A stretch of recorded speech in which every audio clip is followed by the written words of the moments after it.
11 বছর বনবাস এবং 1 বছর অজ্ঞাতবাস কাটিয়ে আসার পর পাণ্ডবেরা নিজেদের মাতৃভূমি হস্তিনাপুরে ফিরে এলো। কিন্তু যুধিষ্ঠির এবং অর্জুন এই কথা জানতেন না যে ওদের মাতৃভূমি রণভূমিতে পরিণত হয়েছিল। ওদের অনুজ দুর্যোধন এবং দুঃশাসনের মগজ তথা হৃদয়ে শত্রুতার ঘন কালো মেঘ ঘনীভূত হয়েছিল। ওদের মনে ঈর্ষা, লোভ আর স্বার্থের বিষ প্রবেশ করিয়ে দিয়েছিল ওদের মামা শকুনি। পুরো 12 না ভাগ্নে না, হস্তিনাপুর শুধু তোমারই। ত্রিশঙ্কুর মতো অবস্থা হয়েছিল পিতামহ ভীষ্মের। একদিকে কৌরব আর অন্যদিকে পাণ্ডব। কেন্দ্রে সংকটময় অবস্থায় ছিল ওনার হস্তিনাপুর। কিন্তু সময়ের চক্রকে কে আটকাতে পেরেছে? পুত্র দুর্যোধন হস্তিনাপুরের সুরক্ষা আর সুখ সমৃদ্ধি, তার সমস্ত দায়িত্ব আমার কাঁধের ওপর। এর মলিন মুখকে আর মুমূর্ষু করো না। পাণ্ডবেরা শর্ত অনুযায়ী 13 বছর অজ্ঞাতবাসে সময় কাটিয়েছে। এখন সময় এসেছে তোমার কর্তব্য পালন করার। না ভাগ্নে না, পাশা খেলায় পড়া দান আর মুখ থেকে বেরোনো শব্দ অমূল্য হয়ে থাকে। আবেগের বশবর্তী হয়ে হাতের সময় নষ্ট করো না পুত্র। হস্তিনাপুরের সিংহাসনে তোমার জন্মগত অধিকার শুধু তোমার। বুঝতে পারছো তো? আমি তো বুঝতে পারছি মামা বাবু, কিন্তু এই যে পিতামহ এই কথাটাকে বুঝতে চাইছেন না। পিতামহ আমার বচন মধুর না হলেও এটা ধ্রুব সত্য। অর্জুন, হস্তিনাপুরের সিংহাসন তো দূরের কথা, হস্তিনাপুরের ভূমিতে পা রাখারও তোমাদের কোনো অধিকার নেই। দুর্যোধন, হস্তিনাপুরের ওপর শুধু পাণ্ডবদের অধিকার রয়েছে, শুধু পাণ্ডবদের। পুরো 12। পিতামহ, আপনার প্রিয় অর্জুনকে স্মরণ করিয়ে দিন, 13 বছর পূর্বে পাশার বাজিতে শুধুমাত্র হস্তিনাপুরই নয়, নিজের বিবাহিত স্ত্রীকেও হারিয়ে ফেলেছিল। আমার জ্যেষ্ঠ ভ্রাতার জঙ্ঘায় আসন গ্রহণ করানোর জন্য যখন দ্রৌপদীকে কেস ধরে টানতে টানতে এই রাজ দরবারে নিয়ে আসা হয়েছিল, সেইখানে আপনাদের ভিখারির মতন দশা হয়েছিল। মনে হচ্ছে আপনারা সেই স্মৃতি এখন ভুলে গেছেন হয়তো। দুর্যোধন, তুমি তো এরকম পাষাণ হৃদয় ছিলে না। এটা অবশ্যই কোনো অসৎ চিন্তাধারা সম্পন্ন মানুষের সংস্পর্শে এসেই হয়েছে। তোমরা দুজন আমার অনুজ, আমার প্রিয়, নিজেদের মধ্যে অশান্তি করা মোটেই সমীচীন হবে না। আমি করজোড়ে তোমাদের কাছে বিনতি করছি, হস্তিনাপুরের এই 5টি গ্রাম আমাদের ফিরিয়ে দাও। আপনি আমাদের জ্যেষ্ঠ ভ্রাতা, তার জন্য আমি আপনার কাছে অনুরোধ করছি যে এখনই এই মুহূর্তে আপনার চরণ যুগল বাইরের দিশায় নিয়ে যান, অন্যথা পাণ্ডবদের মৃত্যুর পরে 5 জন শ্মশান যাত্রীও পাবেন না। দুর্যোধন!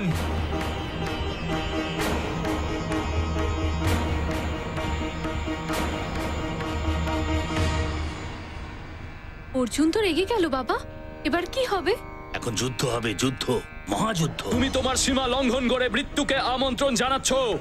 না অর্জুন, না, নিজের ক্রোধকে সংযত করো। না ভ্রাতাশ্রী, না, এই সময় সংযম রাখার নয়, আক্রমণ করার। আপনি শুধু আমায় অনুমতি দিন। শোনো, দ্রোণাচার্যর প্রিয় শিষ্য অর্জুন, তুমি তোমার এই বাণ আর এই ভ্রাতাদের নিয়ে আমার সঙ্গে যুদ্ধ করতে চাও? তোমার মৃত্যু তো অবশ্যম্ভাবী, নিশ্চিত।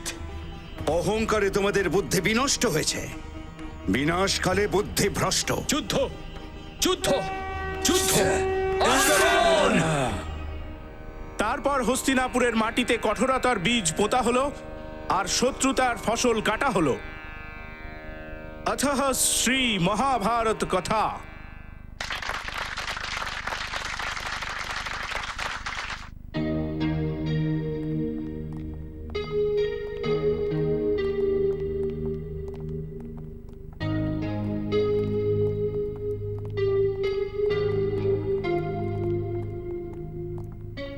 বাবা, কথাটা বলেই নি। হ্যাঁ, চলো, যেটা তোমার ইচ্ছে। আসলে বিয়েটা তো তোমারই না।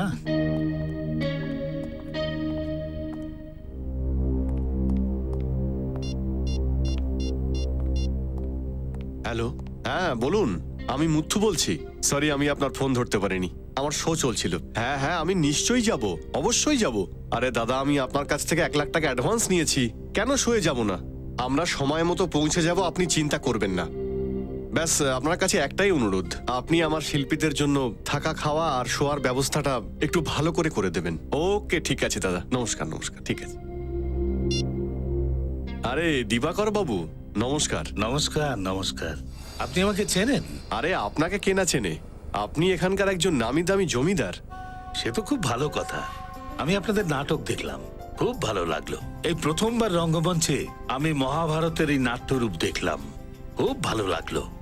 অনেক অনেক ধন্যবাদ। আমার শিল্পীরা সত্যিই ভালো করছে। বলুন আপনার জন্য কি করতে পারি, কি সেবা করব আপনার জন্য? এই হলো আমার মেয়ে শালিনী। নমস্কার। পরশু ওর বিয়ে। এটা খুব আনন্দের খবর। আর এই আনন্দটাকেই দ্বিগুণ করতে আমি চাই আপনি আপনার দলকে নিয়ে এই বিয়েতে আসুন আর এই নাটকের একটা অংশ দেখান। বিয়েতে মহাভারত? কি কোনো অসুবিধা আছে? না না, এতে কোনো সমস্যার কিছু নেই। তাহলে? দেখুন দিবাকর বাবু, আমরা তো শিল্পী, আর লোকেরা আমাদের যেখানে ডাকে আমরা চলে যাই। আসলে বিয়েতে সঙ্গীত সন্ধ্যা বা ডিজে এই সমস্ত প্রোগ্রাম হয়। মহাভারতের কথা শুনে আমি একটু আশ্চর্যই হয়েছি। দেখুন, আমি জমিতে জুড়ে থাকা জমিদার, সংস্কৃতি আমার অত্যন্ত প্রিয়। যাই হোক, টাকা পয়সার কথাটা বলিনি। দেখুন, ট্রাভেলিং নিয়ে আমরা 2 লক্ষ টাকা চার্জ করি, বাকিটা আপনি যেটা ভালো বুঝবেন আমাদের দেবেন। চলুন, ঠিক আছে, ওই কথাই রইল। আমি সন্ধ্যাবেলা আপনাদের গেস্ট হাউসে 25,000 টাকা অগ্রিম পাঠিয়ে দেবো। তাহলে আসি। নমস্কার। চলো মা। হ্যাঁ সঞ্জীব, আরে দারুণ খবর আছে। আরে এখানকার জমিদার দিবাকর বাবু আমার সঙ্গে দেখা করতে এসেছিলেন। আমরা আরেকটা শো পেয়ে গেছি, দারুণ খবর। আর ওখানে সবাই ঠিকঠাক আছে তো?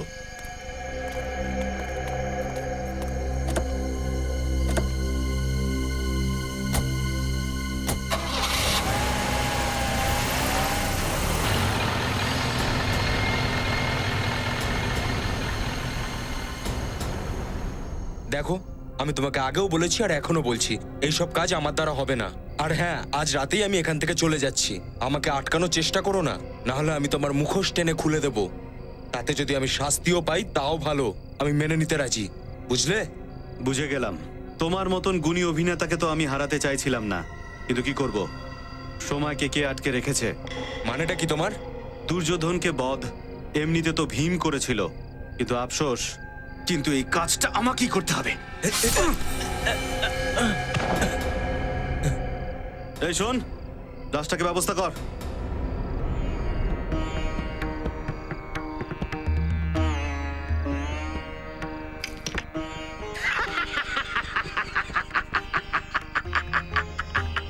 পুরো 12 ভাগ্নে, আমার পাশা আমার দিকে তাকিয়ে বলে দিচ্ছে যে পাণ্ডবদের সমস্ত ধন সম্পত্তির ওপর এখন শুধু তোমারই অধিকার হবে। মামা শ্রী, আমাদের ভ্রাতা পাণ্ডব নির্ধন হয়ে গেছে। এমন মনে হচ্ছে যে বাজিতে লাগানোর মতো ওদের কাছে আর কিছুই অবশিষ্ট নেই। এর পরেও যদি তোমরা খেলতে চাও, তাহলে বাজি কাকে রাখবে, নিজেকে না ইন্দ্রপ্রস্থকে? দুঃশাসন, যদি তুমি ইন্দ্রপ্রস্থের উল্লেখ করো তাহলে পরিণাম খুব ভয়ঙ্কর হতে পারে। বল প্রয়োগ আমরাও ভালোভাবে করতে জানি অর্জুন। শান্ত হও ভাগ্নে, শান্ত। ক্রোধ শুধু বুদ্ধিকে ভ্রষ্টই করতে পারে। পাণ্ডবেরা পরিস্থিতির কারণে বিচলিত হয়ে গেছে, এদের ক্ষমা করে দাও। যুধিষ্ঠির পুত্র, যদি তুমি এই পাশার খেলা ছেড়ে চলে যেতে চাও তাহলে তুমি অবশ্যই যেতে পারো, কিন্তু যদি তুমি হেরে যাওয়া রাজপাটকে পুনরায় ফিরে পেতে চাও তো তুমি ইন্দ্রপ্রস্থকে বাজিতে রাখতে পারো। মাত্র 1 দান খেললেই সমস্ত সাম্রাজ্য আবার তোমাদেরই হয়ে যাবে। না ভ্রাতাশ্রী, না, ইন্দ্রপ্রস্থকে আমরা কখনোই সমর্পিত করতে পারি না। আমাদের কাছে কোনো বিকল্প পথ তো নেই অনুজ। আমাদের অধিকার আর আমাদের ধন সম্পত্তি পুনরায় ফিরে পেতে হলে আমাদের আরো 1 দান খেলতে হবে। এই পাশা খেলা পুনরায় আরম্ভ করা হোক। এইবার বাজিতে কি লাগাবে পুত্র যুধিষ্ঠির? বাজিতে বাজিতে আমি ইন্দ্রপ্রস্থকে রাখছি।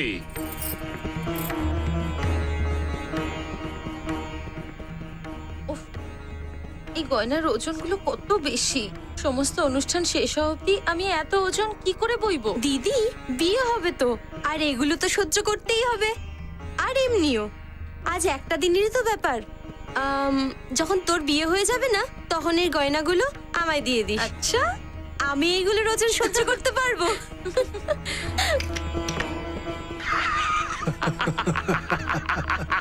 পুরো 12 আমরা জিতেছি ভাগ্নে। ইন্দ্রপ্রস্থ গেল। এবার আপনি কিসে বাজি ধরবেন ভ্রাতা? দ্রৌপদীকে? দুঃশাসন!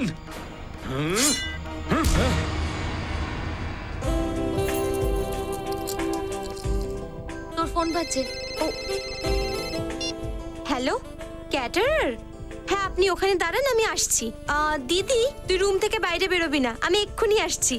ঠিক আছে, কিন্তু তাড়াতাড়ি আসবি। হ্যাঁ হ্যাঁ হ্যাঁ, হ্যালো।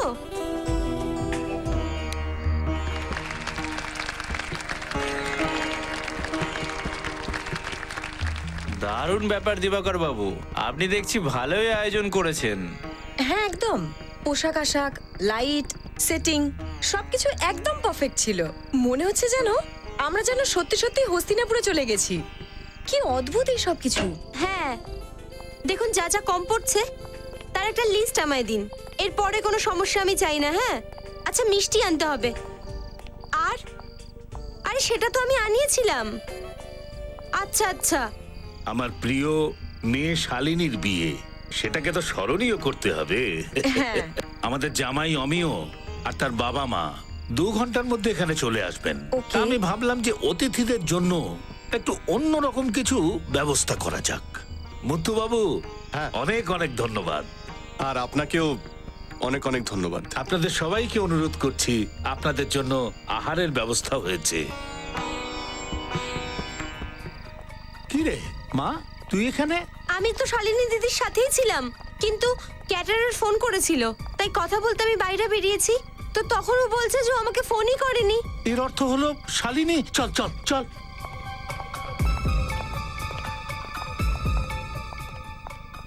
চল চল, দেখি ব্যাপারটা কিছু হয়ে যায়নি তো। শালিনী, শালিনী, সব শেষ হয়ে গেল।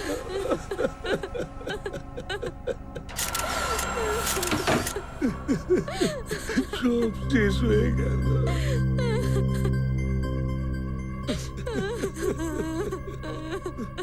খুনির আঙ্গুলের ছাপ, এই কাঁচটাকে ও কেটে ভেতরে এসেছে।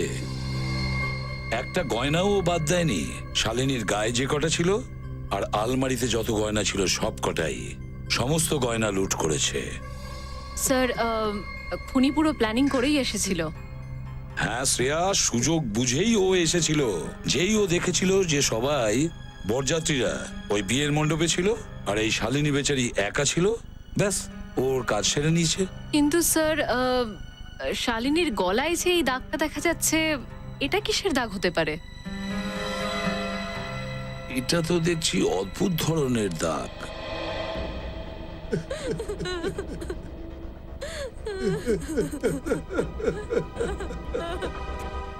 আচ্ছা মা, তুমি তোমার দিদিকে শেষবারের মতন দেখো না? আর ওর লাশও। ওদের যদি টাকার গয়নাই দরকার ছিল তাহলে আমার কাছে চাইতো, আমার জীবনটাই দিয়ে দিত। আমার নিষ্পাপ মেয়েটাকে কেন মারলো? আমার মেয়ে ওর কি ক্ষতি করেছে? দিবাকর বাবু, আমি আপনাকে কথা দিচ্ছি, যে এই কাজটা করেছে না, আমরা ওকে খুঁজে বের করব। ছাড়বো না ওকে, যত কড়া শাস্তি আছে ওকে দেব।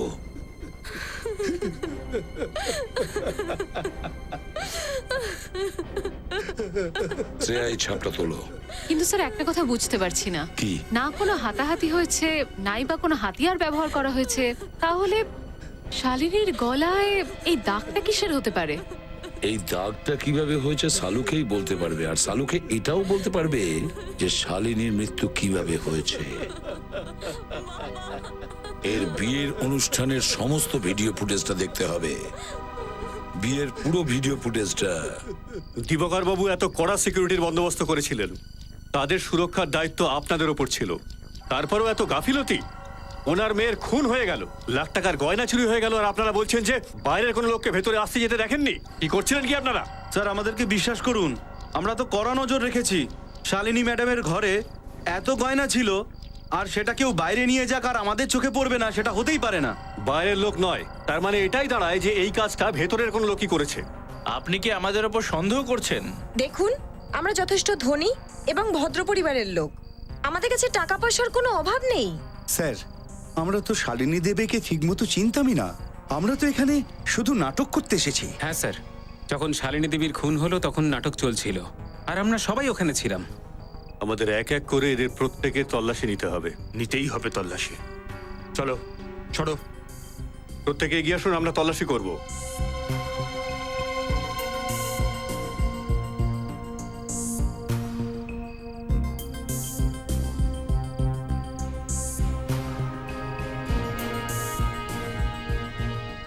হাত নিচে, সোজা দাঁড়াও। পার্স দেখি।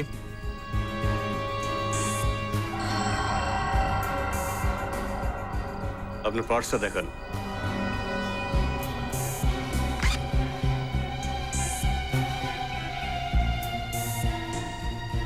কারুর কাছেই কোনো কিছু পাওয়া যায়নি।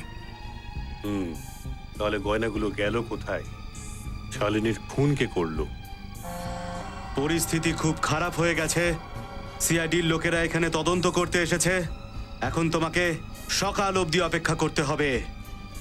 বিপদ আছে, কিন্তু কোনো না কোনো তো রাস্তা আছেই। সময় পেরিয়ে যাচ্ছে। শ্রেয়া, স্টার্ট করো। স্যার,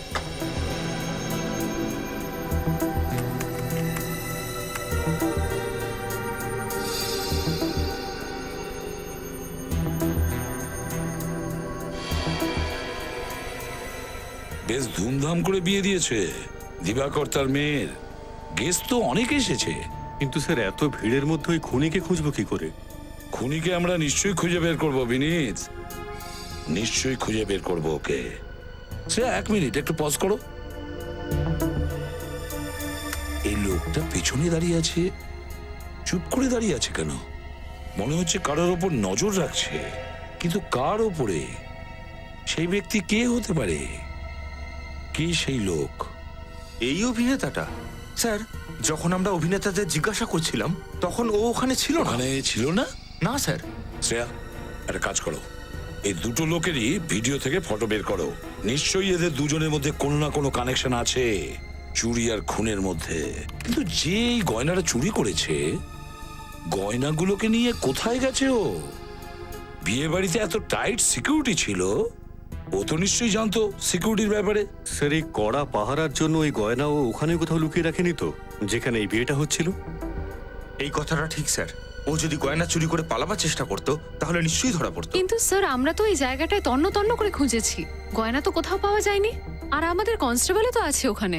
এক্স্যাক্টলি, আমাদের কনস্টেবলও তো ছিল ওখানে। তাহলে কোথায় লুকিয়ে রাখতে পারে?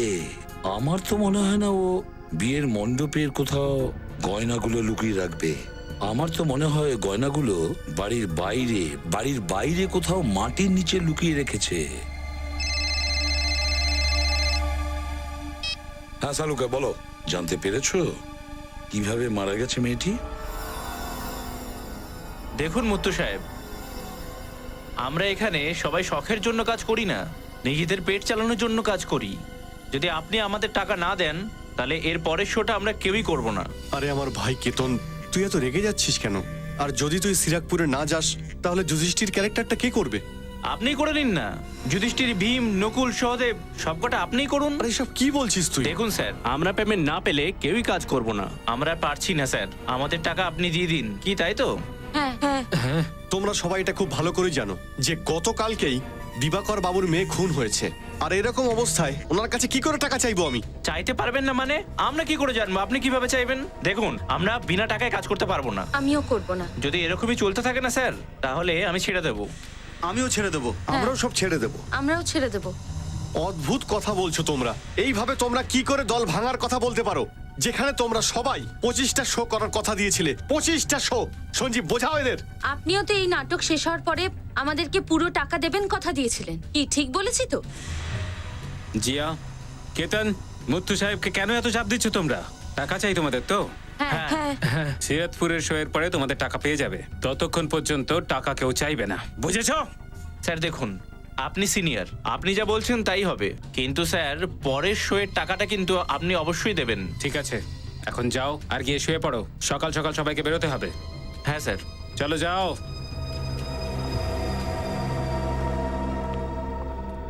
থ্যাংক ইউ সঞ্জীব, এরা শুধু তোমার কথাই শোনে। আজকের পর থেকে তুমি ওদেরকে বোঝাবে। আর হ্যাঁ, দিনেশকেও। বুঝতে পারছি না ও না বলে কোথায় চলে গেল। চেষ্টা করছি আমি। যাও, তুমিও গিয়ে শুয়ে পড়ো। Good night. Good night.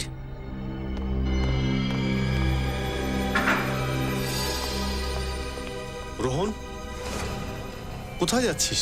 কোথাও না স্যার, ব্যাস ওই খুব জরুরি একটা কাজ মনে পড়ে গেছে, কাজটা শেষ করেই চলে আসবো। সব ঠিক আছে তো? হ্যাঁ স্যার, সব ঠিক আছে, কোনো টেনশন নেই, আমি এক্ষুনি আসছি। হ্যাঁ আর হ্যাঁ, তাড়াতাড়ি আসবি। হ্যাঁ হ্যাঁ স্যার।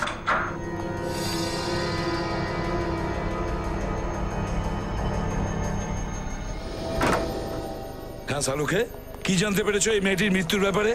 বস, এই এক্স রে প্লেটটা খুব মন দিয়ে দেখো। এটা শালিনীর গলার এক্স রে। শালুকে, এইখানে কি এটা? কিছু তো আছে এখানে। এক্স্যাক্টলি, এর গলার ওপর চোট লেগেছে, যার কারণে এর গলার আশপাশের সমস্ত মাসলস গুলো ফেটে গেছে। স্যার, শুধু গলা টেপার জন্য কোনো মানুষের এরকম অবস্থা হতে পারে? না, শুধু গলা টেপার জন্য নয়, এটা অন্য কোনো ব্যাপার, তাই না? একদম ঠিক বস, এর গলার ওপর একটা হালকা চোটের চিহ্ন আছে, ঠিক এই জায়গাতেই। এর কণ্ঠের ওপর খুনি আঘাত করেছে, যার কারণে এর শিরা ফেটে গেছিল, আর কয়েক সেকেন্ডের মধ্যে এর মৃত্যু হয়েছে। তাহলে কি স্যার উনি ওর গলায় ঘুষি মেরেছে বা কোনো ভারী জিনিস দিয়ে আঘাত করেছে? না শ্রেয়া, যদি খুনি কোনো ভারী জিনিস দিয়ে এর গলার মধ্যে অথবা কোনো ধারালো জিনিস দিয়ে আঘাত করত, তাহলে এর গলাটা কেটে যেত, অনেক বড় ক্ষত তৈরি হতো। কিন্তু এখানে এর গলায় তো এসব কিছুই হয়নি। শালুকে, এই আগে পরে কথা বন্ধ করো আর বলো কি হয়েছিল। ঠিক আছে, বলছি কি হয়েছিল। এই যে এই রুমাল, এই রুমালটার কারণে শালিনীর মৃত্যু হয়েছে। রুমাল দিয়ে? হ্যাঁ, রুমাল দিয়ে স্যার কেউ কাউকে কি করে খুন করবে? আমি বলছি কি করে হয়েছিল। এই রুমালের মধ্যে আমি একটা পাথর রাখলাম, এটাকে এইভাবে বন্ধ করে জোরে ঘোরালাম, এত জোরে ঘোরালাম যে এর ভেতরের জিনিসটা সিঁধে গিয়ে সামনের লোকটির গলার কণ্ঠিতে লাগলো, এত জোরে যে ওর গলার নার্ভটা ফেটে গেল। নার্ভ ফেটে যাওয়ার কারণে ওর মস্তিষ্কে অক্সিজেন যাওয়া বন্ধ হয়ে গেল, আর অক্সিজেন কম হওয়ার কারণে ওর মৃত্যু হলো। ঠিক এই ব্যাপারটাই ঘটেছিল শালিনীর সঙ্গে। বস, এটা বহু পুরনো পদ্ধতি, যার ব্যবহার চোরেরা করত কাউকে হত্যা করার জন্য। অদ্ভুত ব্যাপার স্যার, না কোনো রক্তপাত, না কোনো ধস্তাধস্তি, আর মুহূর্তের মধ্যেই মানুষ মারা যাবে। সেই খুন করার পুরনো পদ্ধতি আজকের যুগে। খুনি ছুরি দিয়ে আঘাত করতে পারতো বা গুলি চালাতে পারতো, কিন্তু ও এত পুরনো পদ্ধতি ব্যবহার করলো কেন? নিশ্চয়ই কোনো কারণ আছে শ্রেয়া, নিশ্চয়ই কোনো কারণ আছে। শালুকে, আঙ্গুলের ছাপের ব্যাপারে কি জানতে পেরেছো যাতে রক্ত লেগেছিল? এক মিনিট বস, এই যে আঙুলের ছাপটা রয়েছে, আসলে এটা রক্তই নয়। রক্তের দাগ নয়? না। মানে? এটা সিঁদুর। এই ছাপটা সিঁদুরের? তাহলে কি খুনি হাতে সিঁদুর মেখে গিয়েছিল খুন করার জন্য? স্যার, হতে পারে খুনি কোনো মহিলা, কেননা কোনো পুরুষ মানুষ নিজের হাতে সিঁদুর কেন লাগাতে যাবে? লাগাতে পারে, ওই লোক তার নিজের হাতে সিঁদুর নিশ্চয়ই লাগাতে পারে। মনে করো শালিনীর বিয়ের ওই ভিডিওটা। দুঃশাসন! মনে পড়েছে বিনীত? শালিনীর বিয়ের ভিডিওতে একটা নাটক চলছিল, মহাভারতের নাটক, আর ওই নাটকের একজন শিল্পীর হাতে সিঁদুর লেগেছিল। সিঁদুর। তাহলে কি এই খুনটা ওই সিঁদুর হাতে লাগা লোকটা করেনি তো? খুঁজতে হবে, খুঁজে দেখতে হবে ওই হাতে সিঁদুর লাগা শিল্পীকে।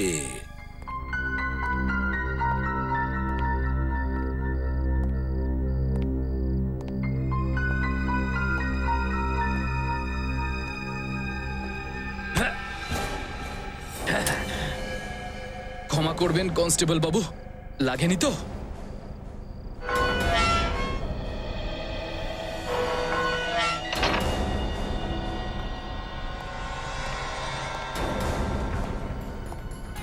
সিআইডি এখানে পৌঁছানোর আগে আমাকে নিজের কাজ শেষ করে এখান থেকে চলে যেতে হবে।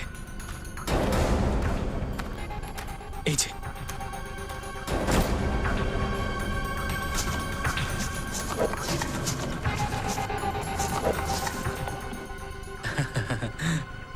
ভালো লাগছে, সারা জীবনের কষ্ট এক ঝটকায় মিটে গেল।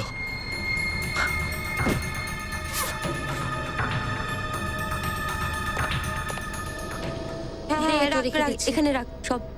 একটু জায়গা দাও। এলিনা, হ্যাঁ সবাই তৈরি আছে তো? হ্যাঁ সব রেডি। গাড়িও চলে আসবে আমাদের নিয়ে যাওয়ার জন্য। 9টার মধ্যে পৌঁছে যাবো আমরা। সঞ্জীব, আরে ভাই সঞ্জীব, তুই বাঁচা আমাকে। কি হয়েছে? আরে ওই রোহন শেষ মুহূর্তে আমার সঙ্গে এটা কি করে করতে পারলো? আরে ঠিক করে বলুন মুত্তু সাহেব, কি করেছে রোহন? আমার ব্লাড প্রেশার বাড়িয়ে দিয়েছে। ওর সাহস তো দেখো, ভোর 5টার সময় আমাকে ফোন করে বলছে, মুত্তু বাবু আমি চলে যাচ্ছি, আর কোনোদিন ফিরে আসবো না। আচ্ছা এটা কোনো কথা হলো? মানেটা হলো ও আমাদের এই নাটকের দল ছেড়ে দিল? হ্যাঁ সঞ্জীব, এসব কি হচ্ছে? প্রথমে দুর্যোধন গেল, আর এবার অর্জুনও। সিরাকপুরে আমরা নাটক কি করে করব? শোনো, তোমাদের ওই শিল্পী কোথায় যার হাতে সিঁদুর লেগেছিল, যে অর্জুনের চরিত্র করছিল? ডাকো তাকে। ওই তো রোহন। যেই হোক, ডাকো তাকে। কি করে ওকে ডাকবো স্যার? আমরা ওকে ডাকতে পারবো না। ডাকতে পারবো না মানে কি? ডাকুন ওকে। স্যার, কারণ ও নাটকের দল ছেড়ে চলে গেছে। কি বললে? তোমাদের গ্রুপ থেকে ও চলে গেছে? ও যেতে পারে না, পালিয়ে গেছে ও, বুঝেছ? পালিয়ে গেছে। স্যার, মনে হচ্ছে এই রোহনই শালিনীকে খুন করেছে আর এই গয়নাগুলো চুরি করেছে। ওর ঘরটা কোথায়? আসুন স্যার, এই যে ওর ঘর। আচ্ছা, এটা ওর ঘর? হ্যাঁ স্যার। ওর সাথে কোনো রুম পার্টনার ছিল? কেউ থাকতো কি ওর সাথে? কেউ না স্যার, ও এখানে একাই থাকতো। ও একা থাকতো? ঠিক আছে, রুমটাকে ভালো করে চেক করো, প্রতিটা কোণা। মিনিট, ওর বাথরুমটা চেক করো। Right sir.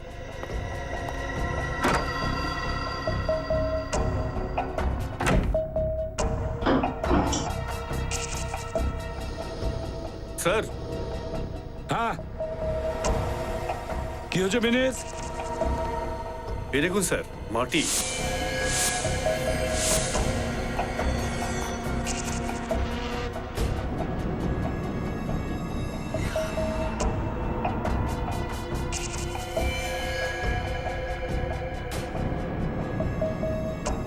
মাটি আর জল, এটা কি? এ তো কাদা। বেসিনে তো জলই দেখছি না। মাঝখানে কি জল চলে গিয়েছিল? হ্যাঁ স্যার, কিছুক্ষণের জন্য বন্ধ ছিল। জল বন্ধ ছিল, তার মানে হলো ও বাইরে থেকে এসেছে, হয়তো গার্ডেন থেকে, হাত পা ধোয়ার জন্য। গার্ডেন থেকে মানে বুঝেছো তোমরা? ইয়েস স্যার, একটা কথা তো নিশ্চিত, রোহন ওই গয়নাগুলো বাগানেই লুকিয়েছিল। হ্যাঁ, বাগানে, মাটির নিচে। কিন্তু এখন পর্যন্ত ও গয়নাগুলো নিয়ে যেতে পারেনি। আমাদের কনস্টেবল যে ওখানে পাহারায় আছে।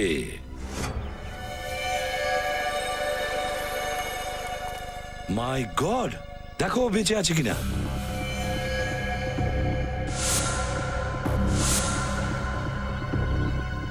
বেঁচে আছে স্যার। অ্যাম্বুলেন্স ডাকো তাড়াতাড়ি।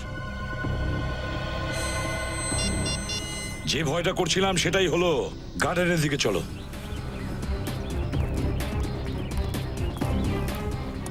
দেখো কোথাও কিছু গন্ডগোল আছে কিনা।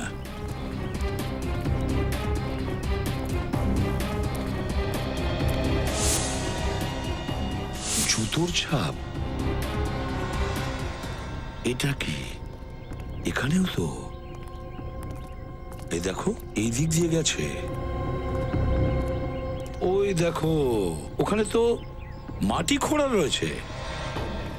গিয়ে দেখি।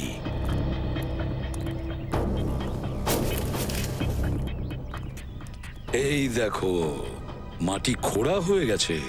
তার মানে ও গয়নাগুলো এখানেই লুকিয়ে রেখেছিল, এইখানে। তারপরে এখান থেকে তুলে নেয় আর পালিয়ে যায় আমাদের কনস্টেবলকে অজ্ঞান করে। শ্রেয়া, দেখো ওখানে কি চকচক করছে।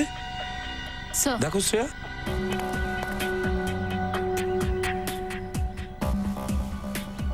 জরির সুতো? স্যার, এই ধরনের জড়ি তো কনের সাজে ব্যবহার করা হয়। কনের শাড়িতে ব্যবহার করা হয়? হ্যাঁ স্যার। তাহলে ও ওই গয়নাগুলো ওই কনের শাড়ি দিয়েই বেঁধে রেখেছিল এখানে। এই গর্তের মধ্যে, আর শালিনীকে ওই মেরেছে।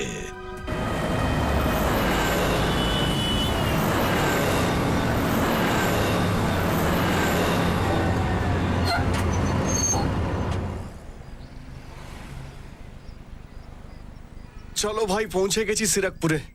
আর এই তো আমাদের ডাক বাংলো। চলো সবাই চলে এসো। হ্যাঁ মুথু সাহেব, কে জানে আমাদের নাটকের দলের উপরে কার কুনজর পড়েছে। এই দিনেশও হঠাৎ করে গায়েব হয়ে গেল, আর এই রোহন চুরি আর খুনও করেছে। ও সিআইডিও খুঁজছে ওকে। কি যে হবে আমাদের নাটকের। আমরা তো কেউ স্বপ্নেও এসব ভাবতে পারিনি যে রোহন একজন অপরাধী হবে। দেখো তোমরা, ওখানে যেগুলো হয়েছে সেগুলো ভুলে যাও, নিজেদের কাজে মন বসাও। রাত শেষ, কথা শেষ। কিন্তু হ্যাঁ সঞ্জীব দা, আজ সন্ধে 7টায় যে শোটা আছে সেটার কি হবে? তাতে কি হয়েছে? লাইট, সাউন্ড আর স্টেজের দায়িত্ব তো আমরাই দেখে নেব, আর সেটা আমরা করতেই পারবো কি। আর জায়গাটাও চেক করে আসবো।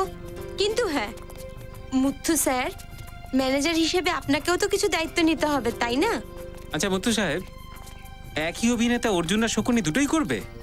আরে নিজের সঙ্গে সঙ্গে আমাদেরও নাম খারাপ করবেন। কমসে কম একজন অভিনেতা তো জোগাড় করে দিন। আরে ভাই, এটা অভিনেতা, কোনো শাকসবজি নাকি যে মার্কেটে গেলাম আর কিলো অনুযায়ী নিয়ে চলে এলাম? আমি চেষ্টা করছি তো রে ভাই। চলো সবাই এসো। স্যার, এই পিন্টু দোকানদারটাকে জিজ্ঞেস করে দেখি, ও যদি কিছু বলতে পারে। হ্যাঁ বলুন সাহেব, আমার নাম পিন্টু সাহেব। আমরা সিআইডি থেকে আসছি। সিআইডি? হ্যাঁ, সিআইডি। এই ফটোটাকে ভালো করে দেখো আর বলো, এই লোকটাকে আগে কোথাও দেখেছো? এর নাম রোহান। শেষবার ওকে নীল রঙের প্যান্ট আর সবুজ শার্টে দেখা গেছে। হ্যাঁ, এবার বলো, তুমি এই লোকটাকে কখনো দেখেছো বা এই লোকটাকে চেনো? হ্যাঁ সাহেব, এই লোকটাকে কেন চিনবো না? আমি জানি তো একে। কোথায় দেখেছো? সাহেব, আজই দেখেছি। কটার সময়? আজ সকালেই, এই ধরুন 9টা নাগাদ এসেছিল। 9টার সময়? আগে হ্যাঁ, 9টা নাগাদ। তুমি তো নিশ্চয়ই শুনেছো তোমার এলাকার জমিদার দিবাকর বাবুর মেয়ে খুন হয়েছে। আগে হ্যাঁ, আমি জানি। আমরা এই লোকটাকে সন্দেহ করছি যে ওনার মেয়েকে এই লোকটা খুন করেছে। এই লোকটা খুন করেছে? হ্যাঁ। তুমি একে একা দেখেছিলে নাকি সঙ্গে কেউ ছিল? না না সাহেব, ও তো একাই ছিল। আর কি বলতে পারবে ওই লোকটার ব্যাপারে? হ্যাঁ সাহেব, ও জিজ্ঞাসা করছিল যে কেশব বাস স্ট্যান্ড থেকে প্রথম বাস ঠিক কটার সময় ছাড়ে। কেশব বাস স্ট্যান্ডে প্রথম বাস? এত লোক সারাদিন আসে তোমার দোকানে কেনাকাটা করতে, এই লোকটাকে তোমার এত মনে আছে কেন? মনে আবার থাকবে না সাহেব, ও লোকটাই তো অদ্ভুত রকমের ছিল। মানে? এই দেখুন স্যার, ওর জন্য আমার এখানে চোটও লেগেছে। এই চোটটা তোমার লাগলো কি করে? ও কি তোমাকে মেরেছিল নাকি? না না সাহেব, মারেনি আমায়। তাহলে লাগলো কি করে? যখন ও শেষবার এলো তখন এই নাও সাহেব। আরে এত চিৎকার করছো কেন? হাতেই তো লেগেছে, গলায় তো আর লাগেনি। যদি গলায় লাগতো না তাহলে এক ঝটকায় মরে যেতে। এ তো সাংঘাতিক জিনিস দেখছি। 15 মিনিটের মধ্যে স্টাফ থেকে প্রথম বাস পেয়ে যাবে। ঠিক 6টার সময় ছাড়ে বাসটা। ধন্যবাদ ধন্যবাদ, ঠিক আছে বলার জন্য। আর হ্যাঁ, তোমার ভাগ্য ভালো যে এখান থেকে চলে যাচ্ছে, আর কোনোদিন ফিরবো না। না হলে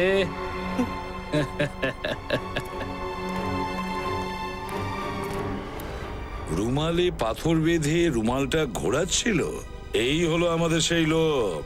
এই হবে।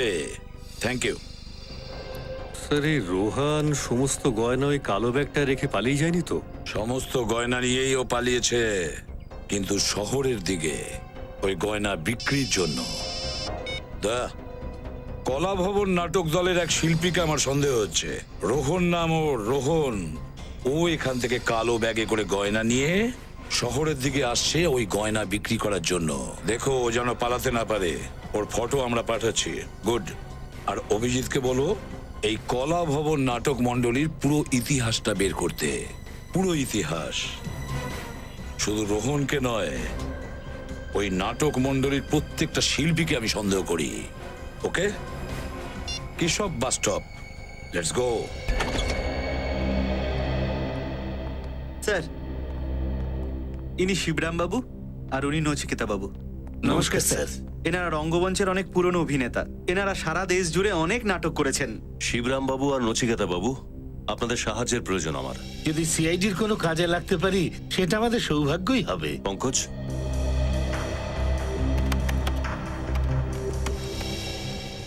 আপনারা এই ছবিগুলো দেখুন।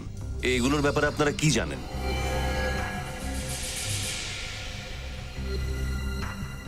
কি ব্যাপারে? ছবিগুলো দেখে আপনাদের মুখগুলো কিরকম ফ্যাকাশে হয়ে গেল?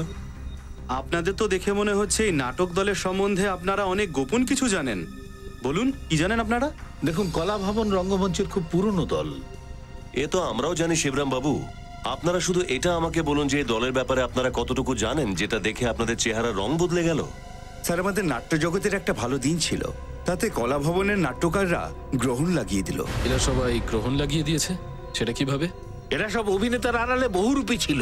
অভিনেতার বেশি এরা চোরের দল ছিল। এটা কি বলছেন আপনারা? কলা ভবনের অভিনেতারা চোর ছিল? হ্যাঁ স্যার। আচ্ছা, এই লোকরা ছোট শহরে তাদের শিকার করতো নাকি বড় শহরও যেত? স্যার, শুধু ছোট শহরে। ওদের একটা বিশেষত্ব ছিল, ওরা ঘুমের মধ্যে লোককে খুন করত, আর সমস্ত গয়না টাকা নিয়ে উধাও হয়ে যেত। তাহলে এরা এখনো ধরা পড়েনি কেন? জানি না স্যার, প্রত্যেকবারই বেঁচে যেত। আর সেই সময় এত নিয়ম কানুনও তো ছিল না। সেই সময়? এটা আপনারা কোন সালের কথা বলছেন? এটা 1890 এর কথা। 1890? কলা ভবন নাট্য সংস্থার আরম্ভ 1890-এই হয়। তখন 5 জন ছিল, বাড়তে বাড়তে সেটা 15 হয়। কয়েক বছর চুরি করবার পর এই দলটা হঠাৎ গায়েব হয়ে যায়।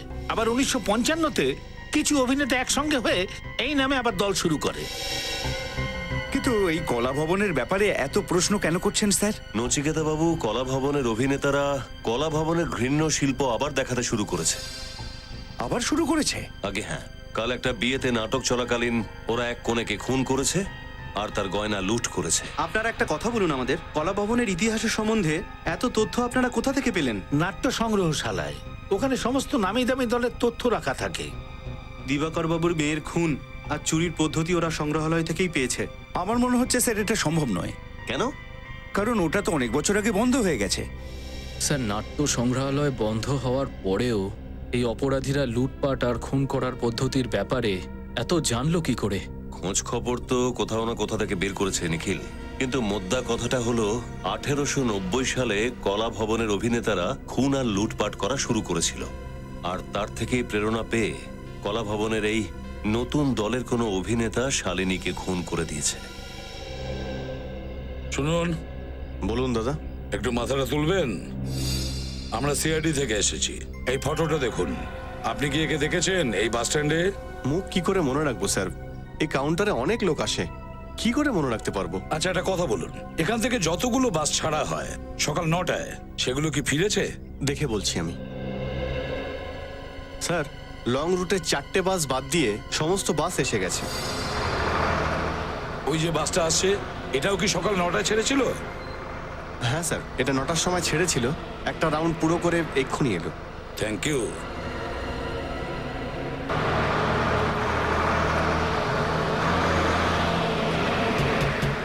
দাঁড়াও। কি চাই আপনাদের? আপনারা কারা? আমরা সিআইডি থেকে এসেছি। একটা কথা বলুন, এই লোকটাকে চেনেন? হ্যাঁ স্যার, এটা তো ওই লোকটাই যে ওই মেয়েটার সাথে ছিল।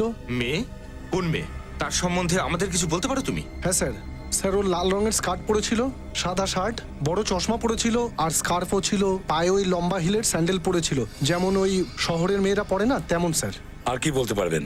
স্যার, আমি যখন এখানে পৌঁছালাম তখন তো মেয়েটা একাই দাঁড়িয়েছিল, হয়তো ওই লোকটার জন্যই অপেক্ষা করছিল। পরে যখন বাসটা ছেড়ে দিল তখন ওই লোকটা দৌড়াতে দৌড়াতে এখানে এলো, তারপর দুজন দুজনকে দেখে হাসলো আর বাসে উঠে গেল। আচ্ছা, আর কোথায় নেমেছে? স্যার, বেলাপুর স্টপেজে নেমেছিল 11টার সময়। বেলাপুর 11টার সময়? তার মানে এই রোহন বেলাপুরে গিয়েছে। বেলাপুর। সময় এসে গেছিল সম্পর্কের সংগ্রামের। দানবীর কর্ণকে নিশ্চিত করতে হতো যে কার পক্ষ নেবেন উনি, নিজের পরম মিত্র এবং সংরক্ষক দুর্যোধনের নাকি নিজের বৈমাত্রেয় ভাই পাণ্ডবদের।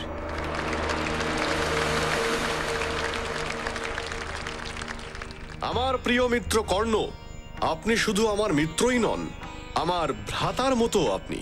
কিন্তু আজ এই পরিস্থিতিতে আমি আপনার কাছে একটা প্রতিশ্রুতি চাইছি, আর সেটা মিত্রতার বন্ধনে আবদ্ধ না করে। যদি এই প্রস্তাব আপনার অনুচিত বলে মনে হয় তাহলে অবশ্যই আমার নিবেদনকে অস্বীকার করতেই পারেন।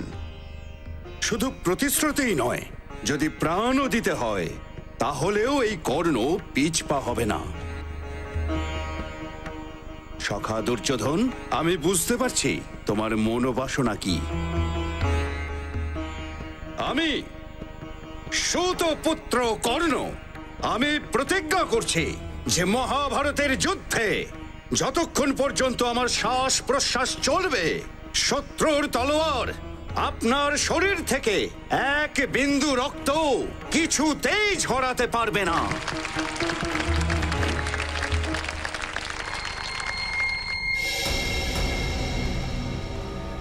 স্যার, আমার গ্রামের একজন ফোন করে আমাকে বললো যে এখানে একটা লাশ পড়ে রয়েছে। তারপরেই আমি আপনাকে ফোন করি। এই দেখুন স্যার, ওই যে পড়ে রয়েছে। মাই গড, উল্টাও একে।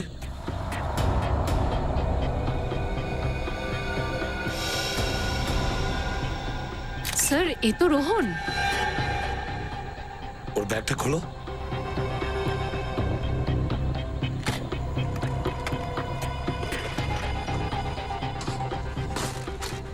দেখো কোনো গয়না আছে কিনা এর সঙ্গে, ভালো করে চেক করো।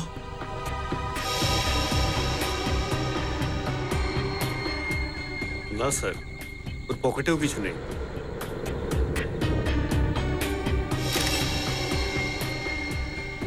স্যার, এই দেখুন, হ্যাঁ, এর গলাতেও একই রকমের চিহ্ন আছে, যেমনটা শালিনীর গলায় ছিল। স্যার, ওই কালো ব্যাগটাও তো কোথাও দেখতে পাচ্ছি না।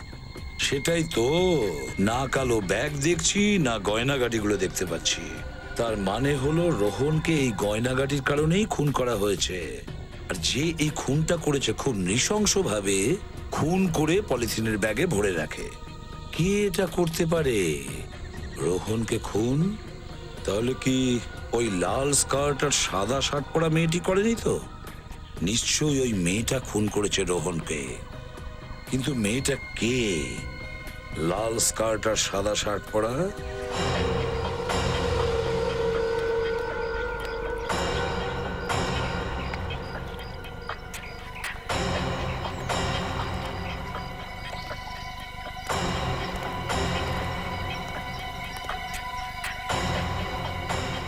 স্যার, হ্যাঁ বিনীত। স্যার, রোহনের লাশকে ফরেন্সিক ল্যাবে পাঠিয়ে দিয়েছি স্যার। গুড। স্যার, হ্যাঁ, আশেপাশে কোনো সূত্র বা চিহ্ন তো পেলাম না। এবার তাহলে কি করে জানতে পারবো যে রোহনের খুনটা করলো কে? সূত্র আর প্রমাণ পাইনি তো কি হয়েছে ফেডরিক?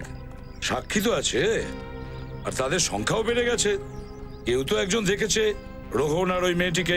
কোন মেয়ে সাহেব? যে মেয়েটার কথা আমরা বলছি সে লাল রঙের একটা স্কার্ট পরেছিল আর সাদা শার্ট, একটা কালো চশমা পরা ছিল আর স্কার্ফ পরা ছিল। আমি দেখিনি সাহেব। আমি দেখেছি স্যার, যেমন চেহারার কথা আপনারা বললেন ঠিক ওই রকমই একটা চেহারার মেয়েকে দেখেছি স্যার। কোথায় দেখেছো ওকে? আমার চায়ের দোকানের সামনে একটা বাস স্টপ আছে, ওখানে দেখেছি স্যার।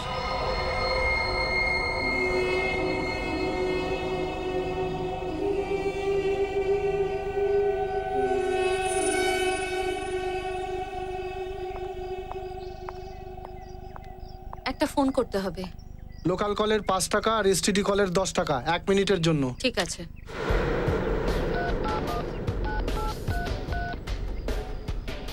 ম্যাডাম, আপনার কাছে মোবাইল আছে আর আপনি এখান থেকে ফোন করছেন? তুমি নিজের কাজটা মন দিয়ে করো। হ্যালো, হ্যাঁ আমি বলছি। আমি মাল পেয়ে গেছি, আমি এখান থেকে বেরোচ্ছি, 2 ঘন্টার মধ্যে পৌঁছে যাব। এই নাও, খুচরো ফেরত দিতে হবে না। অদ্ভুত মহিলা।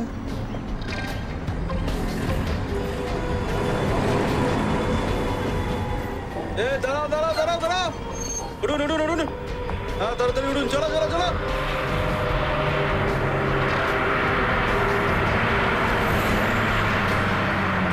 ও মুম্বাই যাওয়ার বাসে উঠেছিল? হ্যাঁ স্যার, মুম্বাই যাওয়ার বাসই ছিল। এই সেই মেয়েটি এই রোহনকে খুন করেছে। এই মেয়েটি করেছে। উনি টাকার কথা বলছিল, তার মানে গয়না ওর কাছেই রয়েছে। কিন্তু একটা কথা বুঝলাম না স্যার। কি? এখান থেকে মুম্বাইয়ের রাস্তা প্রায় 4 ঘন্টার, কিন্তু ফোন করে বললো যে ও 2 ঘন্টার মধ্যে পৌঁছচ্ছে। আচ্ছা, মুম্বাই 4 ঘন্টা যেতে লাগে, আর ও ফোনে বলেছে 2 ঘন্টার মধ্যে পৌঁছে যাবে।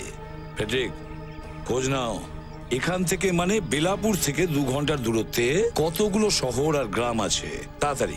Yes sir. আচ্ছা, তোমাকে আমাদের সাহায্য করতে হবে। তোমার ওই মেয়েটার ব্যাপারে যা কিছু মনে আছে, ও দেখতে কেমন ছিল আমাদের বলো, ওর স্কেচ আমরা করিয়ে নেব। হ্যাঁ, সাহায্য করবে? হ্যাঁ স্যার। আরো একটা কথা বলো, যখন ও ফোনে কথা বলছিল তখন ও কিছু লিখছিল তাই না কাগজে? তুমি কি তখন দেখেছিলে ও কি লিখছিল?